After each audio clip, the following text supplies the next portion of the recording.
सभी को जय जोहार, जय संविधान। आज सबसे पहले तो मैं जितेंद्र भाई को धन्यवाद देना चाहूंगा, जिन्होंने इस देश के 140 करोड़ जनसंख्या में से 14 से 15 करोड़ आदिवासी समुदाय के जो दबा कुचला या कहे कि इतिहास के पन्नों में जो उनका जो इतिहास नहीं आ पाया था, उसको सामने लाने का, आने वाली पीढ़ी को इसके बारे में जानकारी देने के लिए जो किताब लिखी है कि राष्ट्र निर्माण में आदिवासियों की भूमिका, उसको लेके मैं उनको बधाई देना चाहूंगा। और साथ ही हमारे समस्त प्रोफेसर साहब को बधाई। इस कार्यक्रम में सम्मिलित सारे युवा साथी, सामाजिक संगठनों के पदाधिकारी एवं शायद कुछ यूट्यूब चैनल और मीडिया के साथी, आज बात हो रही है कि आज देश के अंदर आदिवासी समुदाय के क्या हाल है। सबके हाथों में एक किताब आई या कि सोशल मीडिया के माध्यम से इस किताब के बारे में जानकारी मिली, तो सबके मन में एक रुचि प्रकट हुई होगी। और शायद आप कई साथी प्रोफेसर भी होंगे, कई ने पीएचडी भी कर रखा होगा, लेकिन इस किताब में जो जिन आदिवासी महापुरुषों की बात लिखी गई है, जिन फ्रीडम फाइटरों की बात लिखी गई है, शायद आपको कहीं पढ़ने नहीं मिली होगी। ऐसी कई घटना हैं जो आपको कहीं पढ़ने नहीं मिली होगी। जब आदिवासी समुदाय को लेकर बात आती है, अनेक सवाल पैदा होते हैं। कई जगह तर्क वितर्क अलग अलग होते हैं, कुछ अपवाद भी आते हैं। आदिवासी समुदाय को समझना है तो बहुत गहराई में जाना पड़ेगा। आज 2011 की जनगणना के हिसाब से रिकॉर्डली आदिवासी समुदाय 11 करोड़ के आसपास है, और आज 2025 की अगर बात करें तो अपन 14-15 करोड़ के आसपास इस देश के अंदर है, और वो 700 के आसपास समुदाय में बटा हुआ है। भील है, मीणा है, संथाल है, उराव है, गोंड है, अलग अलग। और जब धर्म की बात आती है तो वो सभी धर्मों में है। आदिवासी हिंदू भी है, आदिवासी ईसाई भी है, आदिवासी मुस्लिम भी है, आदिवासी जैन भी है। और आदिवासियों के इतिहास की बात आती है तो ये सच्चाई है कि आदिवासी महापुरुषों के इतिहास, आदिवासी उनका जो संघर्ष रहा है, उनका जो बलिदान रहा है, वो नजरअंदाज हुआ है। मैं ये नहीं कह रहा कि जानबूझ के नजरअंदाज किया गया। हो सकता है इतिहासकार उस घटना तक नहीं पहुंच पाए हो। शायद लक्ष्मण जी ने कहा था कि इतिहासकार महलों और रजवाड़ों के आसपास ही रहे, देश के अंतिम छोर पे नहीं जा पाए जहां बड़ी बड़ी घटनाएं हुई।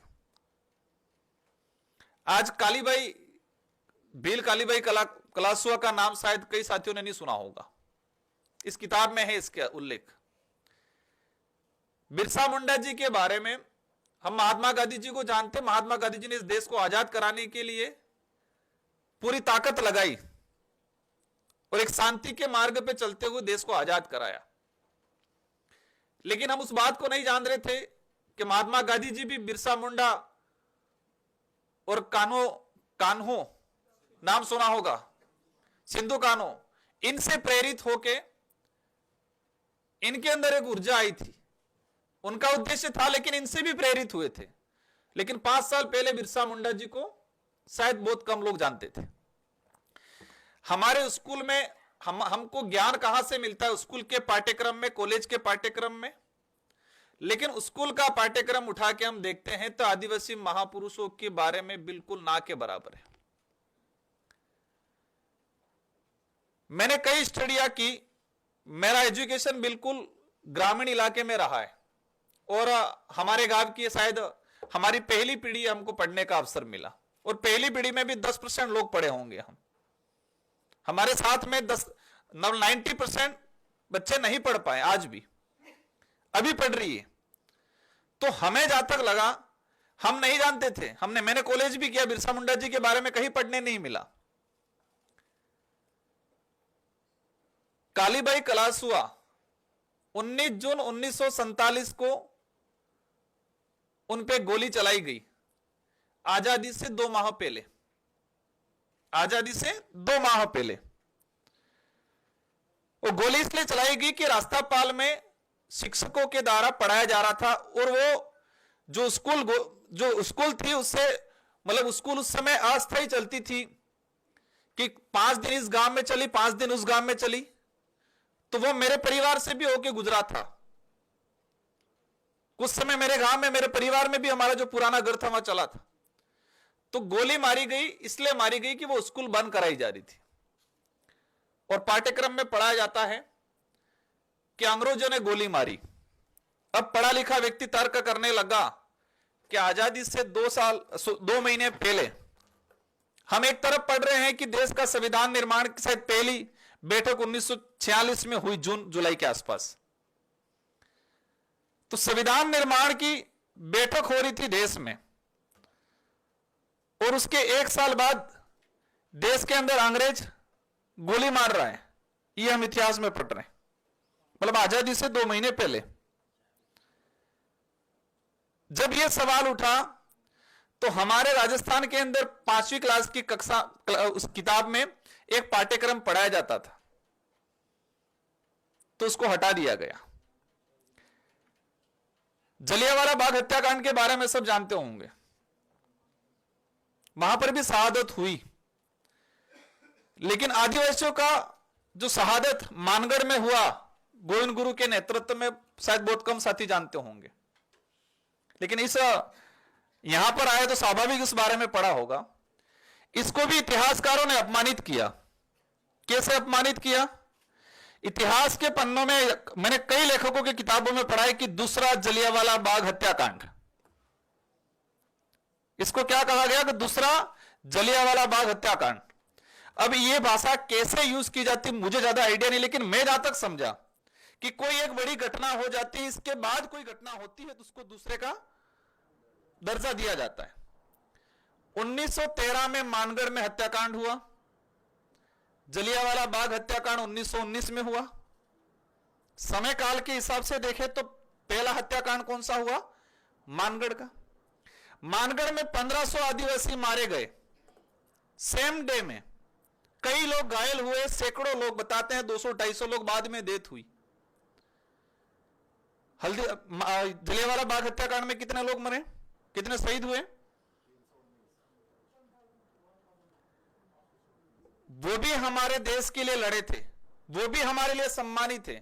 लेकिन एक जगह 1913 में हत्याकांड हो रहा है, वहां 1500 लोग मर रहे हैं, शहीद हो रहे हैं। एक जगह आपने ही संख्या बताई, वो 1919 में हो रहा है, और इतिहासकारों ने लिखा एक लाइन में जलियांवाला बाग का पूरा विस्तृत, और नीचे लिखा हुआ कई किताबों में कि दूसरा जलियांवाला बाग हत्याकांड मानगढ़ हुआ। कई ऐसी बातें हैं। आज हकीकत यह है कि आदिवासी समुदाय खुद अपना पहचान खो चुका है कई इलाके में। कुछ पढ़ लिख गए आदिवासी समुदाय, वो भी कह रहा है मैं एसटी हूं लेकिन आदिवासी नहीं हूं। अधिकारी वर्ग भी है इसमें। क्या कहते हैं? मैं एसटी हूं, आदिवासी नहीं हूं। मैं मीणा हूं लेकिन आदिवासी नहीं हूं। मैं भील हूं ना, पर आदिवासी नहीं हूं। यह इसलिए कि उनकी जो पहचान, उनकी जो हकीकत थी वो सामने उनको नहीं लाई गई, नहीं उनकी पीढ़ियों को पढ़ाई गई। आज आदिवासी समुदाय, मैंने गुजरात में कार्यक्रम किया, धर्म की जो बात आई, और यह हकीकत है कि आदिवासियों की अपनी एक पूजा पद्धति, अपनी एक पूरी आराधना, अपनी एक धार्मिक पूरी व्यवस्था बनी हुई है। वो प्रकृति को अपना सबसे बड़ा भगवान मानता है, और मेरे हिसाब से प्रकृति से बड़ा कोई नहीं हो सकता है। आदिवासी प्रकृति को अपना भगवान मानता है, वो उनकी अपनी पूजा पद्धति है, वो किसी भी धर्म का तौहीन नहीं करता है। लेकिन हर इलाके में कन्वर्ट हुआ, मतलब मैं कई बार कहता हूं कि आदिवासियों का धर्म परिवर्तन नहीं, धर्म ग्रहण हुआ, क्योंकि उनका कोई धर्म नहीं था। प्रकृति उनका भगवान था, वही धर्म था उनका।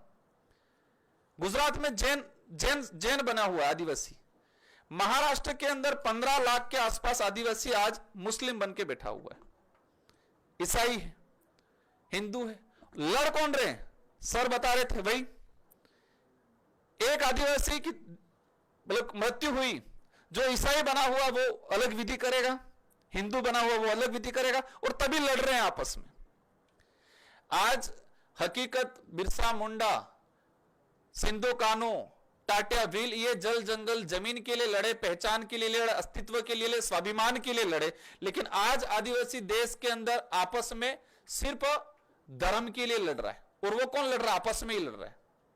हमारे बांसवाड़ा के अंदर भी देखा गया, एक तरफ ईसाई कम्युनिटी बना हुआ है, एक तरफ हिंदू बना हुआ है, और जो धर्म की बात है दोनों लड़ रहे बहुत बुरी तरीके से। मणिपुर की जो घटना है बहुत भयंकर घटना है।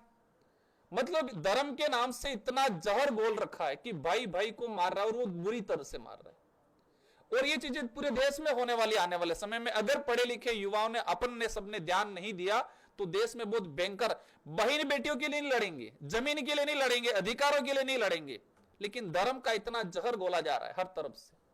मैं किसी एक धर्म को दोष नहीं दे रहा हूं, कहीं ना कहीं सबकी जिम्मेदारी है, सब जिम्मेदार हैं।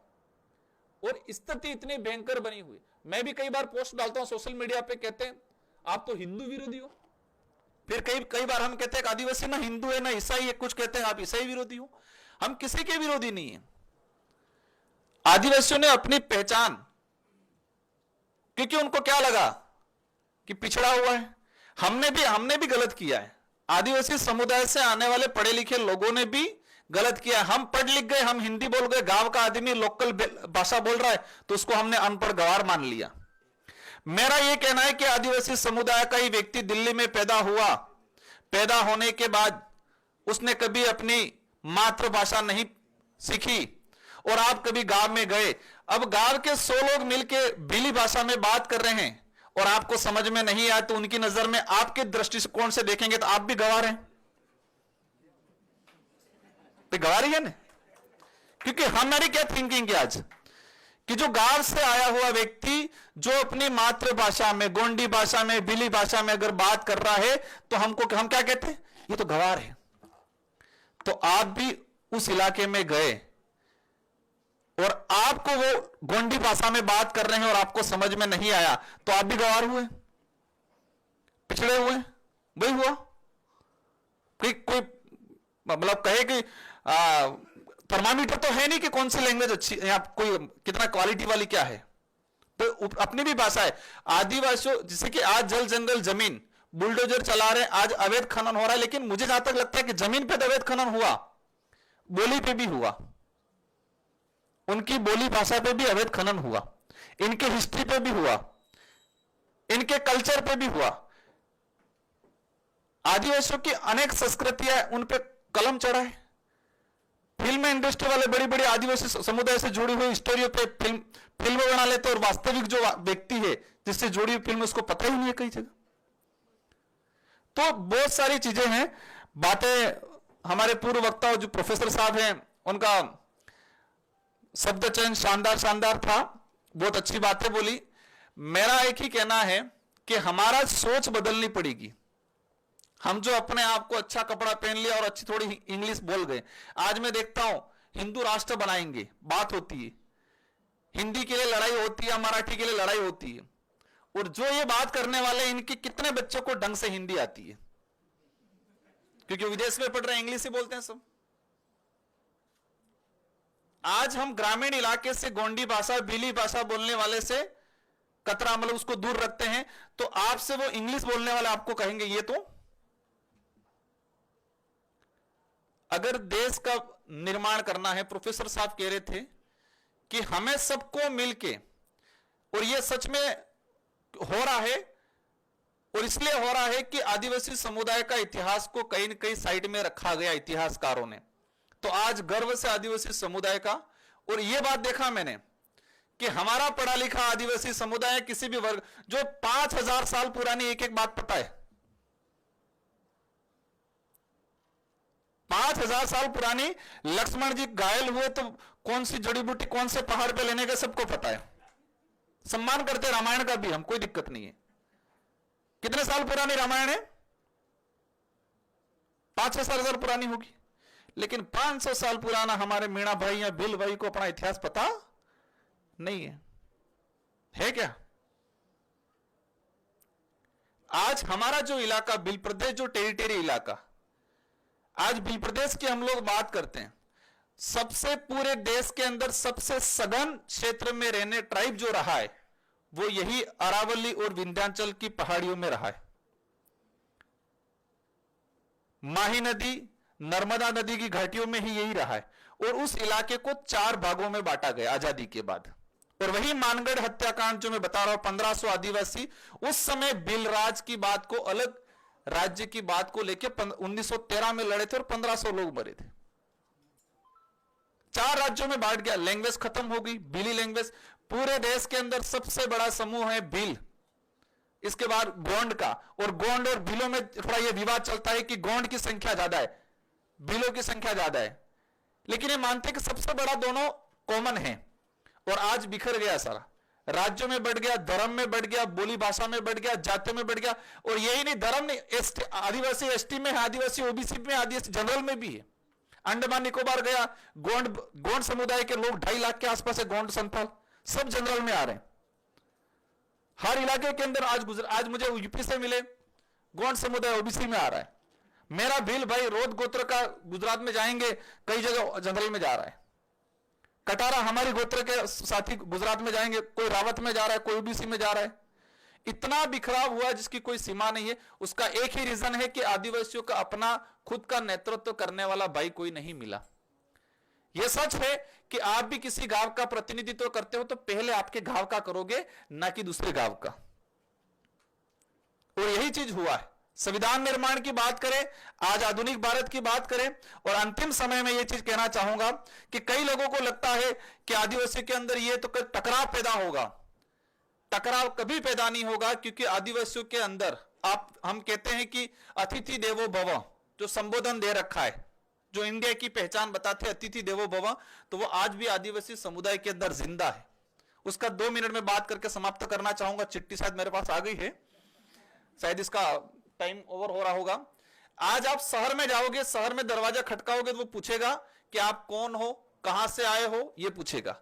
और आज आदिवासी समाज के गांवों में, घरों में जाओगे तो पहले कहेगा मेहमान आए हैं, बिठाएगा, पानी पिलाएगा, चाय पिलाएगा, फिर पूछेगा कि पहचान में नहीं आए आप कौन हो। ये अतिथि देवो भव है। शहर में दरवाजा खोलने से पहले पूछेगा कौन हो, कहां से आए हो, क्या काम है। उसको समझ में आएगा तो बुला के पानी पिलाएगा, बाकी नहीं पिलाएगा। और गांवों में कभी नहीं देखा वो आदमी, लेकिन गांव ट्राइबल में जाएंगे तो वो पूछेगा, बिठाएगा, मेहमान है। शब्द क्या देगा?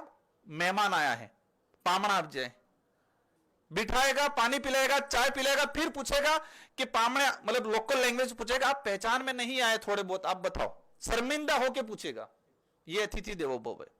ट्राइबल इलाके के अंदर 1000 गांव होंगे एक गांव में, और किसी एक अन्य कम्युनिटी का गांव होगा, पूरा गांव मिलकर उसकी बहन बेटियों की रक्षा करेगा। इतिहास के किसी पन्ने पे यह नहीं मिलेगा कि आदिवासी ने किसी का शोषण किया, अत्याचार किया, आदिवासी ने कहीं नरसंहार गलत तरीके से किसी के साथ गलत नहीं। आदिवासी ने हमेशा अपनी सुरक्षा के लिए लड़ा है, न कि शोषण करने के लिए। आज तक आदिवासी नहीं लड़ा है, क्योंकि वो इंसानियत की भावना है, प्रेम भावना है। अतिथि देवो भव की जो बात करते हैं वो आदिवासियों के अंदर ब्लड में है। इन्हीं शब्दों के साथ आप सबको धन्यवाद, और जितेंद्र भाई को पुनः आपको बधाई, शुभकामनाएं। ऐसे ही किताब लिखते रहे। धन्यवाद।